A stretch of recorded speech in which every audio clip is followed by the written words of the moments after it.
আল্লাহ তাআলা মৃত মানুষকে আবার কিভাবে জীবিত করবে, এ এক বিস্ময়কর ঘটনা। হযরত উজাইর আলাইহিস সালামের সেই অবিশ্বাস্য অভিজ্ঞতা, যেখানে আল্লাহ তাআলা তাকে ১০০ বছরের জন্য মৃত্যু দিয়েছিলেন। একদিন হযরত উজাইর আলাইহিস সালাম একটি সফরে বের হন। পথিমধ্যে একটি উজাড় হয়ে যাওয়া জনশূন্য বস্তির পাশ দিয়ে যাচ্ছিলেন। ধ্বংসস্তূপ দেখে তিনি মনে মনে ভাবলেন, আল্লাহ তাআলা এই মৃত মানুষদের আবার কিভাবে জীবিত করবেন।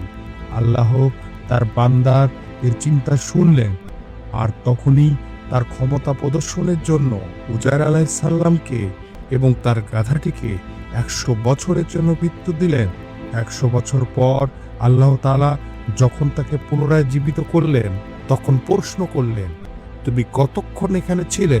উজাইর আলাইহিস সালাম বললেন, হয়তো একদিন বা কিছুটা সময়। তখন আল্লাহ জানালেন, বরং তুমি এখানে ১০০ বছরের জন্য অবস্থান করেছিলে। এ কথা শুনে উজাইর আলাইহিস সালাম অবাক হয়ে গেলেন। তখন আল্লাহ তার চোখের সামনে তার গাধাটিকেও হাড়গোড় থেকে পূর্ণ দেহরূপে জীবিত করলেন এবং বললেন, আমি তোমাকে ভবিষ্যৎ প্রজন্মের জন্য একটি নিদর্শন করেছি।